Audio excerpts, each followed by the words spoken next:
conversation. Yeah, absolutely. All right. Well, I have to tell you a story about a visit I made recently to a place called Merchology. So Merchology, they make merch, right? They make sweatshirts and hats and logo things. And I was trying to have a meeting with their CEO, and she said, listen, we're having an open house in a few days. Why don't you come by? So on a Wednesday, I go over to Merchology and I drive in, and when you walk through the front door, there's some people there to greet you, and then they register you, and then they walk you back to the back where the event space is. So I get registered, they walk me back, and then the young person who drops me off there goes back to the front desk, and I'm standing there, and I happen to be beside a woman who was sort of looking a little, I don't know, she's looking up and sort of thinking. And so I said, oh, are you a customer here of Merchology? And she said, yeah, my company, we buy lots of items from them. And then she started telling me about her world, right? So she's talking about how she has, events all over the country, and how she was on her way to Hershey, Pennsylvania, and how there was all these things happening in her life. It was a busy life, right? And so eventually, you have to sort of swing the conversation back to the other person. So finally she said to me, so who are you and what do you do? And I said, well, I am Tony Lloyd, and I have a company called Culture Shift Advisors, and we help people who are overwhelmed. And when I said this word, overwhelm, like there was this look on her face, and her hands went up in the air, and she's like, oh my God. And then she asked me a really interesting question. She said, who isn't overwhelmed, right? Who isn't overwhelmed? So that's a good question. Who isn't overwhelmed? Jen, I'm going to come to you here in a second. Are you overwhelmed? Are you experiencing any overwhelm from time to time? Absolutely. Yeah. I experience overwhelm in my psychotherapy practice all the time. My clients experience overwhelm.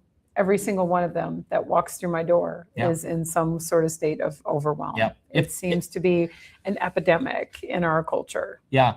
So we're going to have Jen introduce herself, but while she's doing that, if you can relate, if the word overwhelm, if you feel that, fatigue, overwhelm, that kind of stuff, why don't you put the word overwhelm in the chat or down below, wherever it is. And Jen, so why don't you tell us a little something about you? Sure. I'm a clinical social worker with over 30 years of experience in mental health primarily. I've worked in community-based organizations and nonprofits for a large chunk of my career in an academic medical center here in the Twin Cities, and also in private practice. And now I'm the Chief Research Officer of Culture Shift Advisors. Yes, you are. And I earned my bachelor's degree at St. Olaf College in social work, and then my master's in clinical social work with a focus in mental health at the University of Minnesota. So that's who I am. So Jen has more letters after her name than I have in my name. That's what we're saying here. So overwhelm, Jen, is a natural reaction. It is reasonable response to our current situation. It sure is. Yeah. And one of the things we like to say is you're not failing, you're fatigued, right? So what's happening? We're living in a very unusual time. And so it's a usual response to a very unusual set of circumstances. So as we go along, we're going to encourage you to put some questions in the chat. And we're going to have a Q&A here in a little bit. And also, I want to encourage you to stick around, because at the end, we're going to talk about how you can access a free pilot program for your organization. So we're going to pick 3 pilot programs. We're going to have a small organization, a medium size, and a large organization. And we're going to do a pilot program. Yeah. So why does it feel this way? That's what we're going to talk about next. I get asked that a lot, right? You're probably hearing that in your practice too. Absolutely. Yeah. So let's talk about this. Let's bring this slide up here, and I want to talk about what's happening here. So what we see here is this accelerating rate of change. If you go back to 10,000 BC, things didn't change much, but then you get up to the 1800s, you start seeing a little more change because you're seeing machines that can move people, that can move freight, that can move, the earth. We can reshape the earth in a hurry. So we really begin to see some change in the earth and in our cultures. But around 1947, there's this event that happens where the transistor is invented, right? And now we're shrinking all of these electronic items. You have the speakerphone, you have machine learning, that's the beginning of AI. You have integrated circuits, computer touchscreens, microprocessors, personal computers, cell phones, and then finally in 2007, the iPhone comes out and sort of incorporates all those components. And then today you've got an AI supercomputer in your pocket. So it feels a little bit like we're strapped on the outside of a rocket and headed straight for the moon, right? The result of that then is we have this sort of information saturation. So right now, I don't know what else you have open, but you might be getting notifications from Slack, from Teams, from email, from your dashboards. You might be getting social media notifications. And honestly, we are not made to absorb this kind of 24-hour disruption. It's not just that you're on for 24 hours, it's that you're being disrupted for 24 hours. And so what that really leads to is too much data and not enough clarity. And you have, your brain wasn't built for this. So that's stressful. That's causing some overwhelm. We have workforce instability. Right now, the labor market is in a long-term instability cycle. And so you have a lot of people coming on your team, a lot of people offboarding of your team. So what happens then is your team situation begins to feel, instead of like a baseline, it starts to feel like slipping sand under, that's easier for me to say, slipping sand under your feet. Right? And so now you have lost productivity, loss of institutional knowledge, eroded trust is happening. We also have this technology that's outrunning human adaptation. We talk a lot about AI and how disruptive it is, but it's all the other stuff too. It's automation rollouts, it's system upgrades, cybersecurity threats, new workflows. What happens is these tools are meant to make our work easier, but the transition can be exhausting. And then, that causes technology fatigue, stalled adoption, confusion about which system we're using. And then we have this rising expectations and shrinking margins. Jen and I were with a couple over the weekend, and she said, at our company, the last 2 years have been the best years that our corporation has ever seen. And they kind of act like it's not enough, right? That you should have done more. We need to go faster. We need better. We need cheaper, faster, better, and cheaper. You don't even get to pick two anymore. They want all three. And that's also, your shareholders have these high expectations. Your employees have high expectations of what their work life can be like. You've got pressures coming from all around. So let's talk about what that's costing, right? Deloitte calls this perpetual volatility. And what they're saying in their surveys, this is a combination of Deloitte and Gallup. Deloitte says 69% of executives say that last year was the most stressful of their careers. And I believe it based on the conversations we're having with people right now. And then 71% of middle managers report being burnt out. And I want you to just think about that for a second. 71% of your middle managers are burnt out.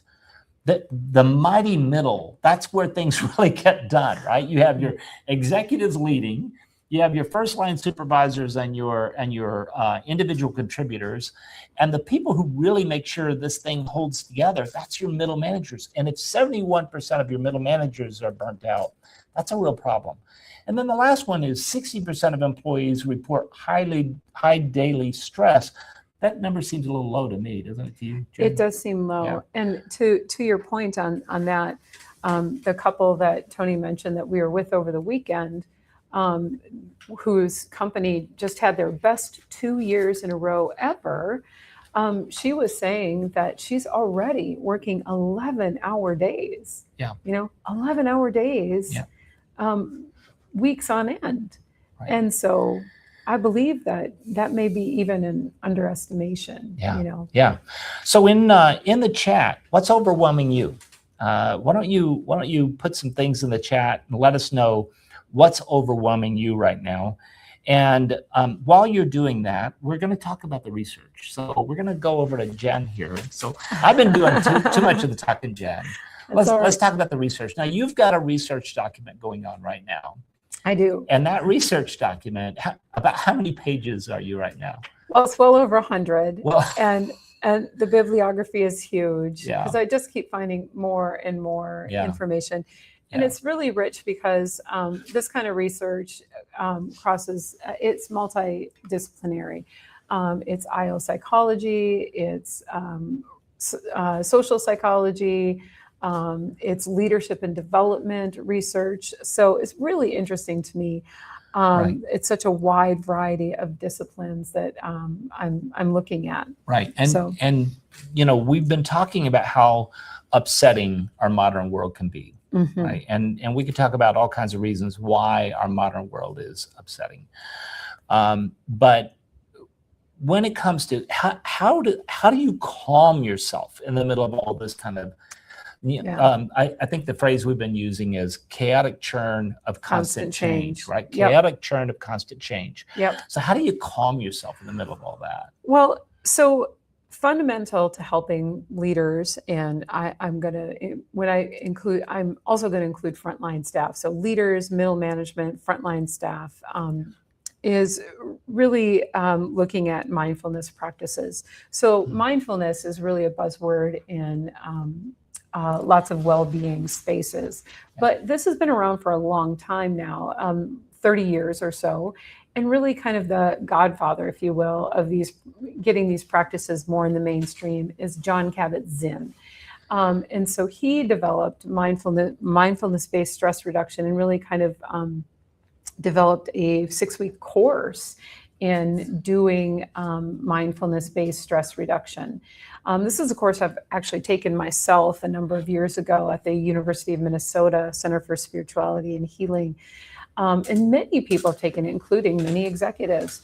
And there's an ample body of research out there, peer-reviewed research that shows that these practices can reduce hypertension, they reduce depression, anxiety, they can reduce even things, psychological problems like psychosis and suicidality. I mean, they're very powerful. This is a very powerful tool.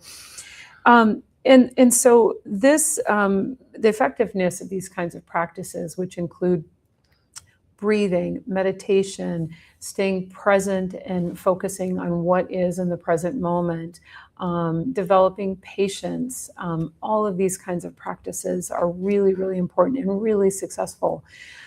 However, when I was doing this research and refamiliarizing myself with his work, I came across this new study from Clemson University, which was very interesting. And they talked about mindfulness practices, but wanted to add a new dimension, and that is hope. And I thought, wow, that's really cool.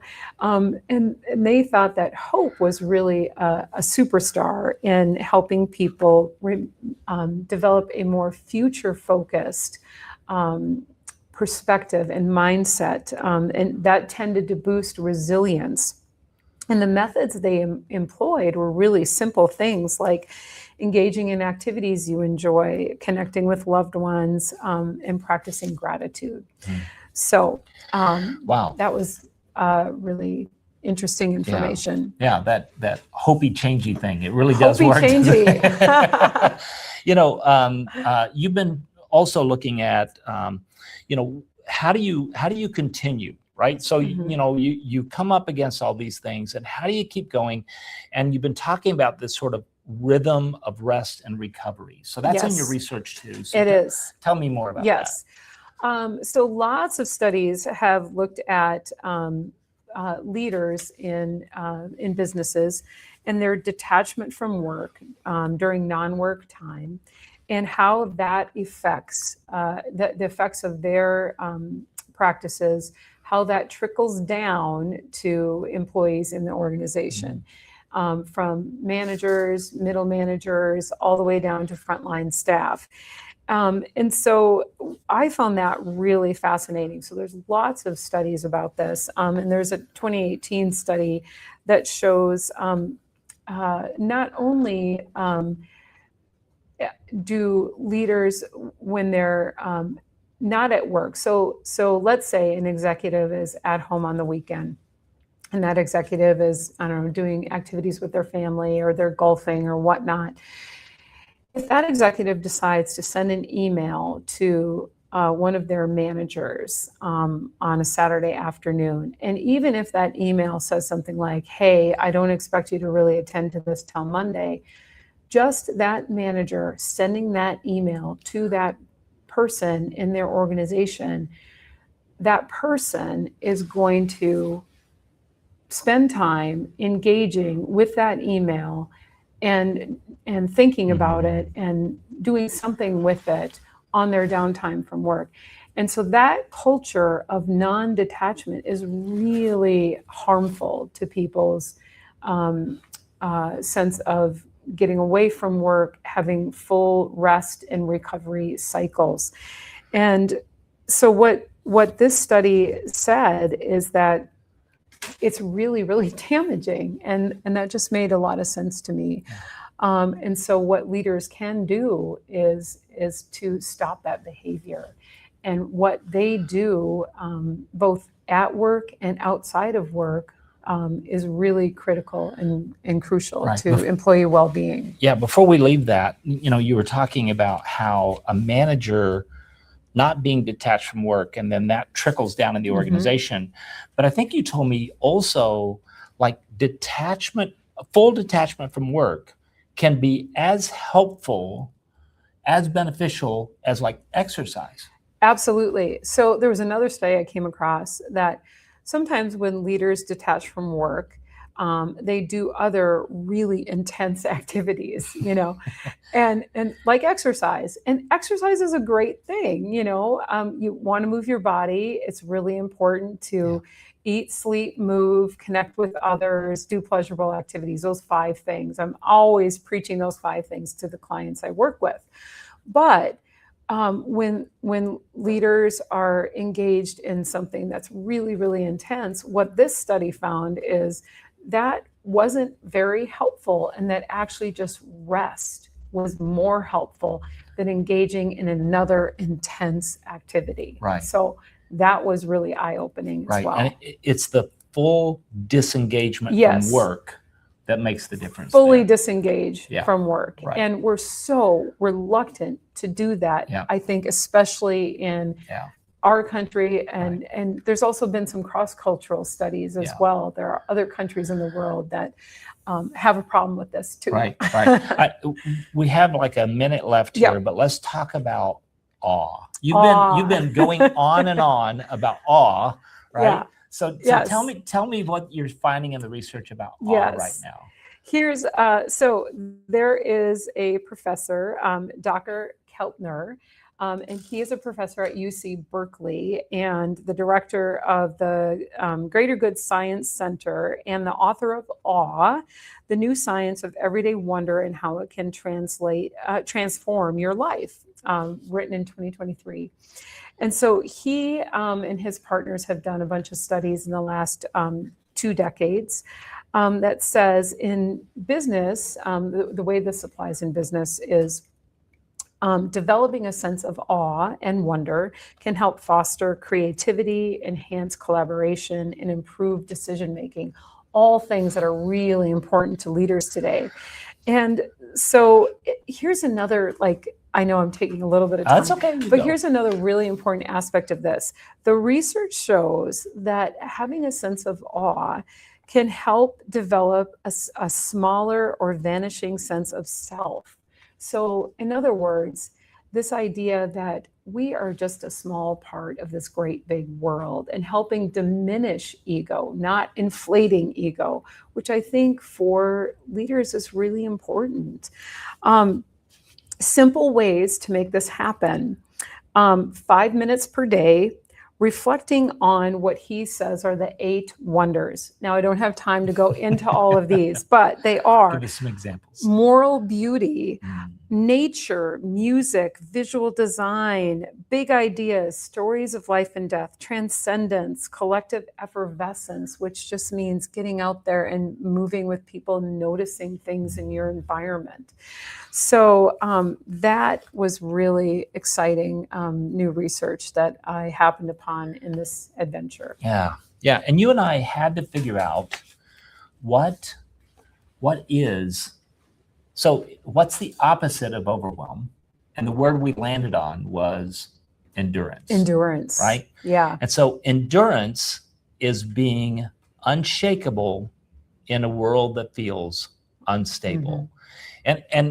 And I think that's really what we are finding. And we're going to show you a little documentary, a little 5-minute documentary later on. We're going to talk about how I kind of landed in this particular area and about why endurance was so important to me. But I think that word endurance, that being able to tolerate so much that's happening in the world right now, that's a huge part of it. Things that you're hearing Jen mention is these are what we're calling our 5 aid stations. So as an endurance athlete, I like the idea of an aid station. It's a place where you run in and you get some help. And so here are the big 5. And so we have this endurance leadership model. And they are, whoops, let me go back. Oh, I guess we're not going to uncover that because our slides aren't going to advance like that. But let's look at it from the other side. So this is from the enduring enterprise side of things. So calm, clarify, change, connect, and continue. Mm-hmm. So this works on the, and if we could have run our slide here, right? We're having a little difficulty with our slides. Okay. Endurance leadership is at the individual and leader level. And then the enduring enterprise is at the enterprise level, but it works the same, right, Jen? Mm-hmm. So calm is about how when you're under stress, how do you calm yourself? It's okay, Sally, we got it. And then clarify. It's about clarifying your purpose and your values. Change is about being change agile. Connecting with others. We said, sometimes when a leader is stressed, the first thing she or he wants to do is isolate. Mm-hmm. And that's the last thing you want to do. And then continue, right? So each of those aid stations, Jen has been digging in the research. If you just take, it's calm, clarify, change, connect, and continue. If you just take calm and you look at it, she's got 2 research anchors that she's been digging into: emotion regulation and stress physiology. And then if you just take that one item, emotion regulation, you've got cognitive reappraisal, you've got attention control. Sorry, I'm having a hard time reading my own slide. Attention control, emotional awareness, and impulse regulation. Mm-hmm. So no wonder your document's going over 100 pages now. It's big. That's a lot. So each one of those 5 have 2 research anchors. Each of those research anchors has 4 or 5 sub areas. And so these also work at the individual level, the leader level, the organizational level, and there are self-assessments and micro-practices that you can apply right now. But talking about assessment, so we have a couple of rock stars with us today. We're going to bring on James Killian and Brent Holland. And so if we can bring them on, we're going to ask them a couple of questions here about, we're going to have, can we bring James and Brent onto the screen? There we are. And hi, guys. Hey, Tony. Hey, Jen. How are you? Hello. Yeah. And so James and Brent, why don't you guys, why don't you introduce yourselves and just talk about how you've been involved with this project so far? Sure, I'll tee us up here. So thank you for having me on, and thank you for letting me be involved in this really rich project, Tony and Jen. And I'm glad to be with my friend and colleague Brent as well. So my name is James Killian. I'm a PhD organizational psychologist. I've spent a 25-year career at companies like Hogan Assessment Systems, IBM, SAP, and Qualtrics, as well as some startups. And most recently was on the faculty in the Broad College of Business at Michigan State University, where I teach about leadership, employee experience, and customer experience. And I think from an assessment perspective, I think, and Brent will corroborate this, I can certainly attest to the veracity of the assessment that we've been collaborating on. I think people are going to find it very applied, very practical, but also has the psychometric chops, if you will. But I'd actually like to go less on the psychometric side, my introduction here, and a little bit more on the personal side of things. Because I know Tony and Jen, we've talked about, certain acronyms that we have out there in the world, VUCA, volatile, uncertain, complex, and ambiguous, and that's been around for a while, and everybody certainly felt that. The iteration on that is BANI, B-A-N-I, brittle, anxious, nonlinear, and incomprehensible. And I think probably everybody who's watching or listening to this right now can identify with that in some way. And I think this is really important because we psychologists refer to this concept of research as me-search is one thing that we talk about. And we also talk about a concept called the spillover effect. And I don't expect everybody to know this, but essentially it says, if you're doing pretty good at home, you're usually doing pretty good at work. And if you're doing pretty good at work, you're usually doing pretty good at home. I think that right now with that VUCA and BANI and that spillover effect going on, everybody, to your point of your example, when you introduced this, Tony, everybody is overwhelmed. And I'll even go more personally. I'm overwhelmed and I'm exhausted. And so when I think about research as me search, right, in addition to writing a book of my own and teaching about this topic and doing research in this, I, like you, Tony, and I'm an endurance athlete, but I can't always drop what I'm doing in the middle of a hot zone and go for a 10-mile run to burn off the stress. So for me, it's really important to understand, how do I maintain that calm and that clarity and, my composure in those moments? And I think that the opportunity that I've had to work with the two of you, and of course with Brent as well, to work on the merits of the psychometrics and the constructs and the theory behind what we're doing is great. But for me, also equally great is the application of it and the practicality of it. Yeah. Thank you. Thanks, James. I appreciate that. Brent, why don't you introduce yourself then? Sure. Well, again, thank you all for having me. So Brent Holland, I too am an organizational psychologist. I've worked in the talent assessment industry for about 25 years. I've brought to market a little over 100 different types of assessments. And over the course of my career, more than 25 million people have completed one or more of my tools.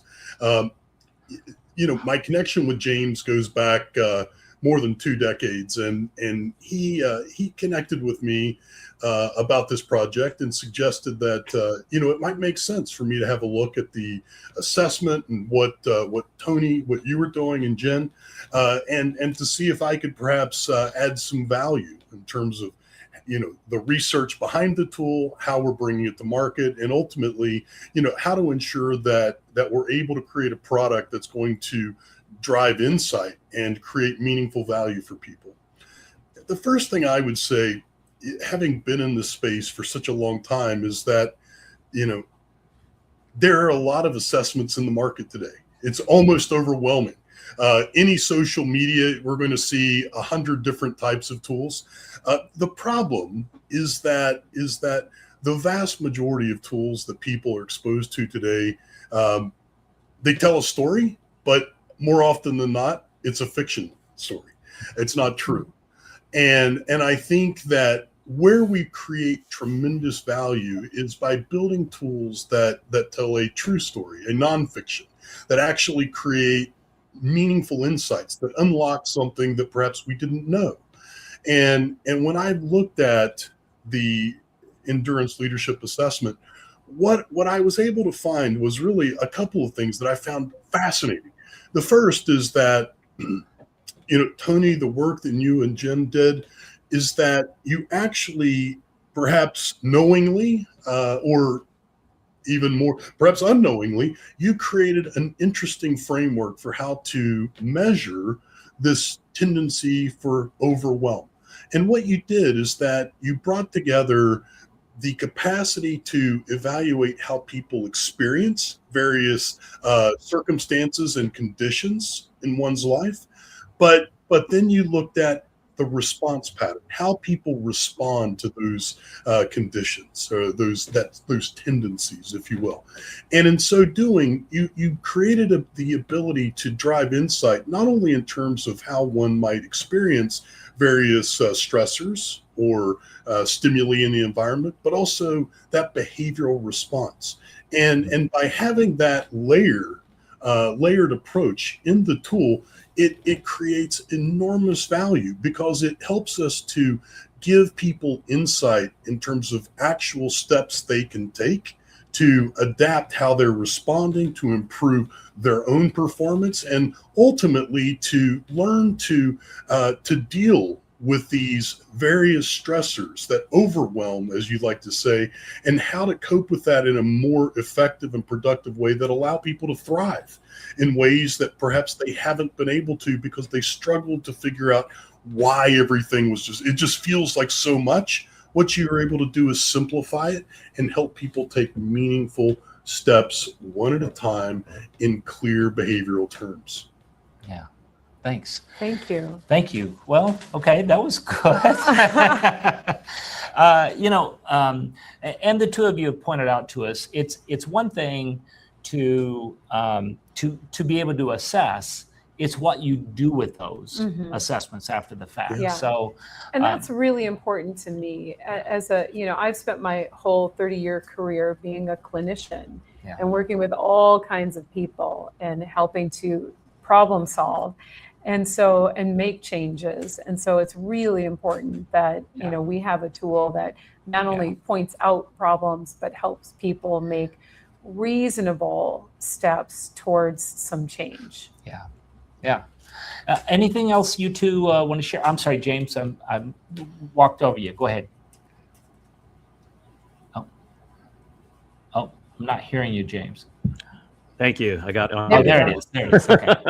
Yeah. I just wanted to say, Jen, I think that's exactly right. Diagnosis without treatment is not valuable.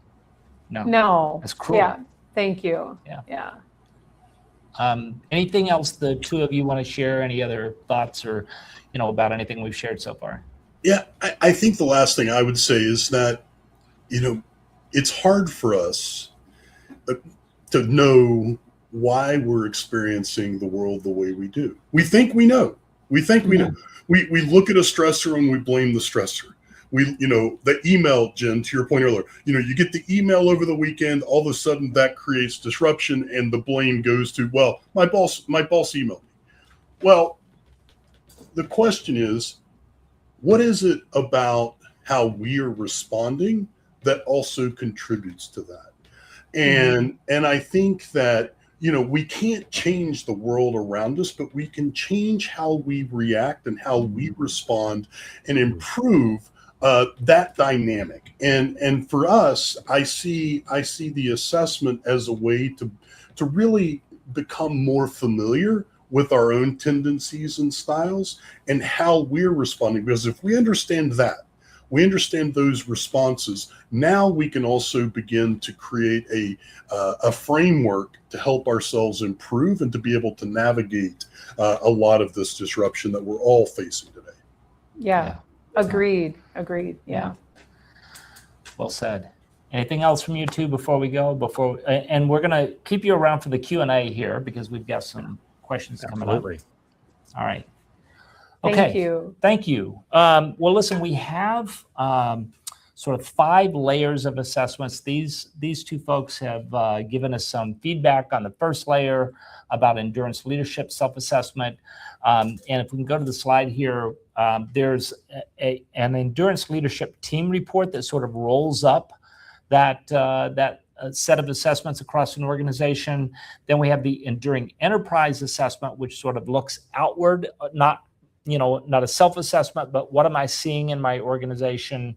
Then we have the culture and leadership survey, where we're actually going out and looking at some artifacts in an organization, and we're saying, hey, how are we doing against our expectations here?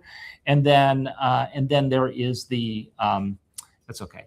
And then there is the, I think we've switched our view over to. I'm just going to take care of this real quick. So here's what we're going to do.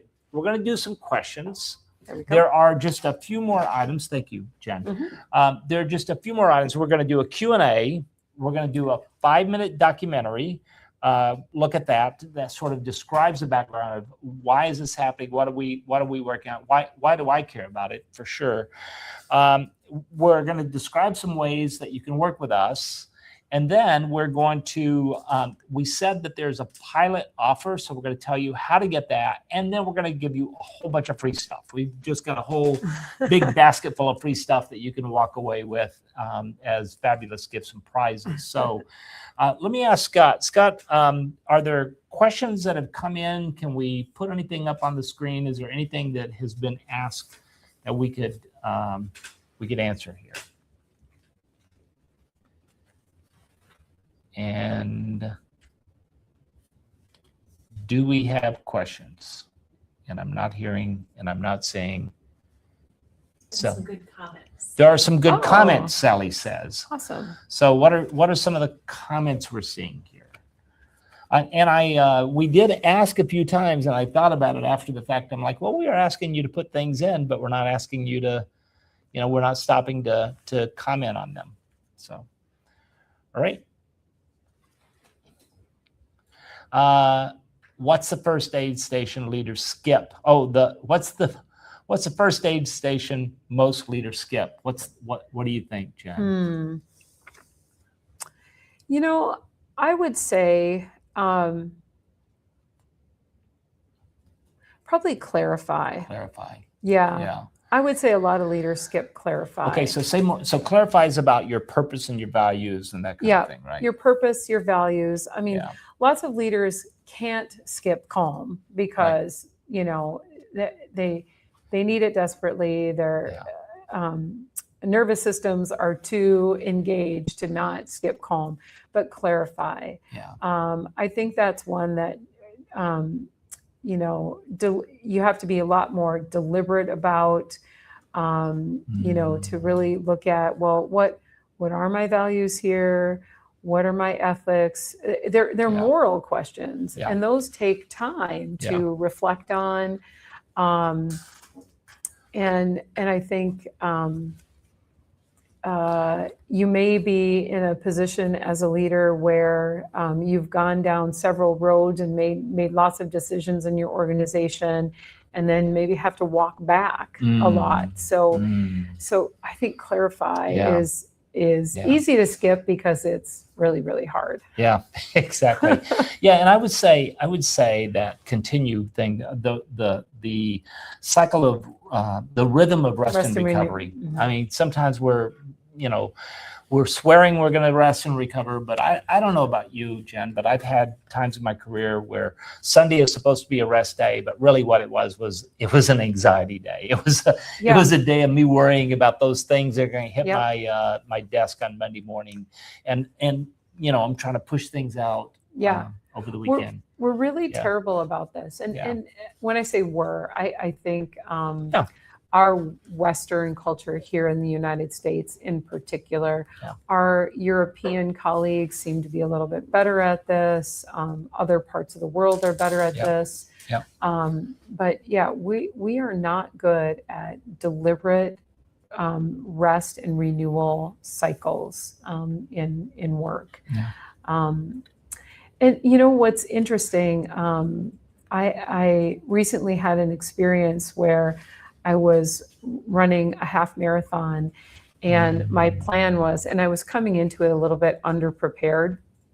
And so my plan was just to gut it out and to run it and, maybe walk some at the end if I needed to. But a friend of mine from Run Club said, well, you know what, I'm going to do this walk run method, which is a lot of runners do. And I'm going to do it from the start and have like these little intervals of rest, like 20 to 30 second intervals of walk mixed in with run. And so I did that plan with her. I wasn't planning on that. It was her plan. And I'm like, okay, well, let me try that, because my plan was terrible. I had a terrible plan. I knew it was a terrible plan.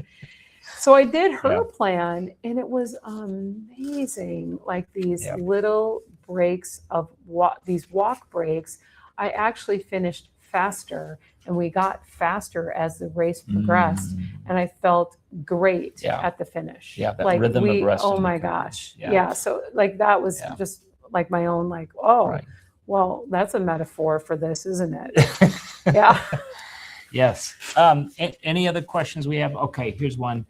If you're feeling overwhelmed and it feels like your boss, who's the major culprit, 71% of middle managers, all right?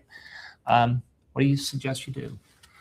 Right. Do you want to start with that, or you? Yeah, I guess I can start with that. Yeah. So I think first thing is, the things that we all have control over. Yeah. We have control over our own behaviors.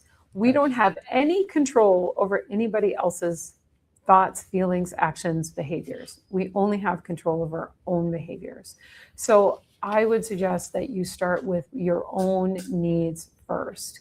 And the things that I like to tell any client of mine is eat, sleep, move, connect with others, and pleasurable activities every day, or as many days as possible. Those are the basic things that you need to do to take care of yourself. And if you start with those really basic things, you'll find some relief from your overwhelm.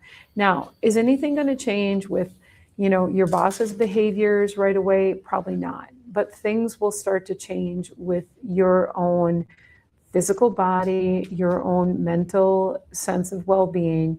That will help you enormously. Now, you might say to me, well, Jen, I don't have time. I don't have time for that. You don't have time not to, so start there. That will help calm your nervous system enough to maybe think through, well, what are some other actions that I have control over to help me manage this? So those might be things like, I need to schedule some time with my boss, maybe a 5 or 10 minute meeting where we talk about some of my responsibilities. Those are things that you might, actionable items that are within your control. Right. Again, the main point is you got to start with what you control. Right. Yeah. And I do think when you start with what you have control over, you have this sense of agency. Yes. Right. And a sense That's of huge. agency can make all the difference. I mean, you're describing what I say, when leaders are, leading the situation, well, they have their hands on the steering wheel and they're taking us down the bumpy road, right? But it's not that bumpy for them because they're the ones with their hands on the steering wheel, right? So we're in the back, Mr. Toad's Wild Ride, bouncing around, right? But find the place where you have agency. Find the place where you have some control. And, if it's that eat, sleep, move, pleasurable activities. But the one that she mentioned also, I think is really important, is connect. It's finding ways to connect with others who are experiencing the same things. I have a good friend of mine, Noah, if you're out there listening, we had a thing called Project Tornado, where we had all these projects going on in the company, and we made up a project called Project Tornado, and we scheduled time with each other so we could talk about Project Tornado. And when people would ask about it, we would just go, well, I'm sorry, we just can't talk about it. It's, you're not on the list. And so find ways to connect with other people who are having that same experience. I think that's going to be really helpful too. But you're right. I mean, it's a challenge. It's a challenge for your managers because their bosses sometimes have unreasonable expectations, and so that gets passed along. Right. Other questions? Yes, one more. Okay. Can you share a bit about your background as a Fortune 500 executive, what roles you held, where you sat in the org, and how that shaped your approaching endurance leadership today? Well, we're gonna take a quick look at a documentary here in a second, a little 5-minute doc. But I will say, I had a very technical background, sort of an engineering area where we were, I worked in an area called health physics, which is the measurement of radiation and contamination, setting environmental protection measures. And so I had a very technical role, which eventually led to a learning and development role because I was teaching others these technical skills, which led to other things in the learning and development space, which sort of led to a human performance improvement role. And eventually I was vice president of organization and team effectiveness was my last role. I took early retirement from that, and I started working with entrepreneurs who were starting up businesses that do social good. We call those social entrepreneurs. And talk about a time of chaos. Jen, your chaotic churn of constant change, right? That's a time when you're really going through that. So this might be a good opportunity then, maybe, Scott, to cue up this video. It's a 5-minute video. Stay with us. When we come out of the backside of that video, we're going to talk about this ways to work with us and the pilot offer, and then a big basket full of free goodies for you to take home at the end of this. So, Scott, if we could cue that up. Does the world ever feel unstable? Change is happening all the time. So resilience is this idea that you get knocked down, but you can get back up. But what happens when you're being knocked down and then you're getting up and you're being knocked down by the next thing that comes along? April 29th, 2025, it was a day that changed my life. I felt haunted. I felt horrified. I felt hollow. I get this ding on my phone, and I pull the phone out of my back pocket and I look at it, and the first thing I saw were the words pulmonary malignancy. And I felt like I fell through the floor.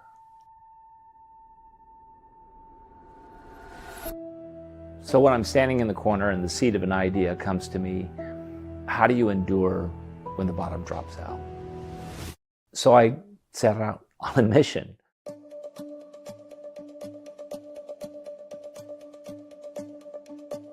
Tony Lloyd is the creator of the Endurance Leadership Framework, a practical, science-based approach that equips leaders to navigate sustained pressure with clarity and calm. I was a Fortune 500 executive. I worked with John Deere for a lot of years, Medtronic, Buffalo Wild Wings. I'm an endurance athlete.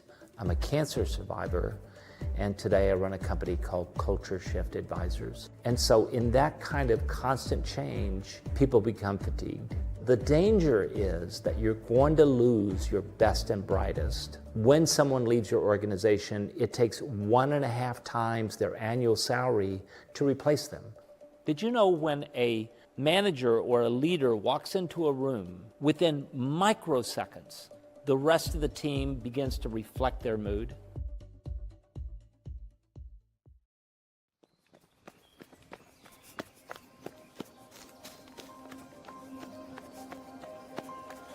One of the things about endurance is you're training yourself to tolerate. You're tolerating more speed. You're tolerating more distance. Enduring as a leader and enduring in a corporation, they're very similar.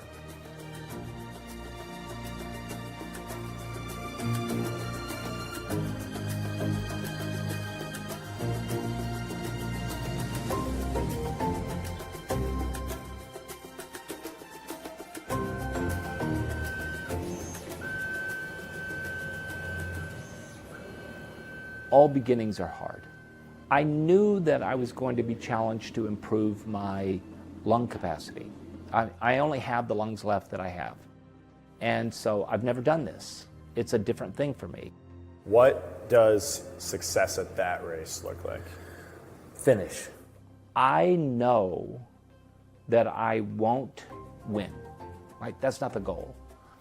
But the goal is I'm stepping into everything that I'm capable of doing. Strength and recovery are the non-negotiables this time around. When you do an ultra marathon or even just a trail run, there are these aid stations, and you come cruising in there, and it's usually a tent, and there's food, there's tape for your sore feet, and it's like this place to find relief. It's an oasis. It's a place to recharge. And really, when you're trying to endure this constant churn of chaotic change, that's really what you need. Calm, clarify, change, connect, and continue. That's how you endure. That's the secret. The rate of change is going straight up, and it feels like you're strapped on the outside of that rocket, headed straight for the moon. Do you feel that? Is that true in your business? What does it sound like in the hallway of your business? We're pivoting. Hold on. Don't finish that. It's a lot to tolerate.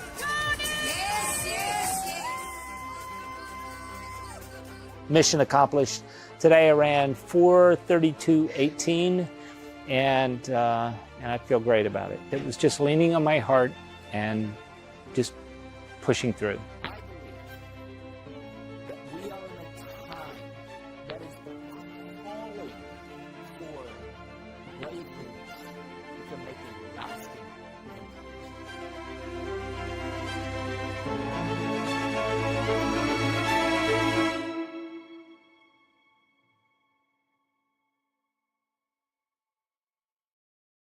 Wow.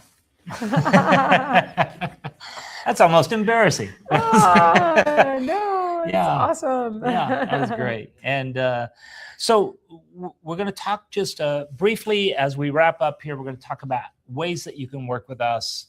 We're going to talk about how you sign up around this pilot program. And then we're going to talk a little bit about some free stuff you have, and we'll wrap up with that. So ways to work with us. We have this list of offers that we have. It looks a lot better when you let the slide build, but that's not where we're at today. So the Endurance Leadership Keynote, if nothing else, you could bring us in. When you bring Jen and I in for a keynote, you get the whole package here, right? So Jen brings her white paper that she's working on. I bring my Fortune 500 executive experience, and you're going to have us for a day. Use this for whatever you want, Q&As, meeting with your leadership teams, meeting one-on-one with people, some executive coaching while we're there. And then there's this Endurance Leadership Blueprint. Now, when it comes to the pilot offer, that would be a great one to sign up for. We're going to spend a couple of weeks doing this endurance audit through your organization. And then we're going to spend a day with your leadership team, just sort of talking about this challenge of how do you meet the expectations of the market? How do you meet the expectations of your shareholders while also, sort of leading at a human pace? That's really what we're talking about here. And then, a subset of that is the endurance audit. If you don't have time for the entire thing, at least sign up for the endurance audit. We have the endurance integration system for anyone who's willing to just go all in on this. Once you're convinced this is an issue, this is something that you're ready to really take on, the endurance integration system is it. And then we're not a consulting company that sort of lands and stays. Right? We want to empower you and your organization to continue on the mission after we're done. So we have the Endurance Partner Program. If all that seems like a lot, we even have these a la carte workshops that you can sign up for at the individual contributor, the first line supervisor, the middle manager, or the executive level. And then we have endurance leadership coaching. If you sign up for that, you're going to get Jen and her crew. And so we have a council of culture shift coaches. That's easy to say. A council of culture shift coaches. And so that's available for you. And listen, if you are interested in signing up for one of the 3 pilot programs, This is all you have to do. Go to cultureshift.com/call, and we're going to have a conversation with you. We're going to do one small organization, one middle-sized organization, one large organization. We're both looking for both nonprofits and for-profits. So a little mix of those things. And so cultureshift.com/call. Now we have a few other free offers for you. We have the Endurance Leadership Kit. If you don't want to call, you just want to learn more, you want to dive deeper, we have the Endurance Leadership Kit. That is at cultureshift.com/kit. We also, if you don't want to go through the whole kit, you can just take the self-assessment. There's a short version that's only 10 questions. It has 5 focus areas. It takes you about 3 minutes. And then when you get to the end of that assessment, there's a longer version that is available, or you can go ahead and download the micro practices. So that's at cultureshift.com/assessment. Or if you don't want to go through all that, we even have, you can just download the micro practices. This is a common question that we get about the micro practices. Just tell me the 1 or 2 things that I can implement in the next 24 hours. And so those are some of the things that are available. But really what we're trying to do is we're trying to help you to figure out how to be unshakable in a world that feels unstable. So Jen, any thoughts as we're wrapping up here? I think you covered it well. Yeah. So especially to the one person who asked about how do I deal with my boss? What can I do now? Yeah. Those micro practices are really excellent. Those are, actionable things that you can do now, and they're free. Yeah. So I would really encourage you to take a look at that. Right. And I would just say, if you're ready for your next steps, then cultureshift.com/call. That's a place to go. Absolutely. So, I look forward to hearing from you. yeah. And I think that's it. I think that's our time for today. And we finished in time, Jen. Look at that. That's amazing. All right. Thank you for Brent and for James. Thank you for all the host of people who are behind the cameras, who are out in the remote control room, who are here in the room helping us to manage things. Making us Thanks look to everybody. good. Thank you. Yeah. All right. Thanks.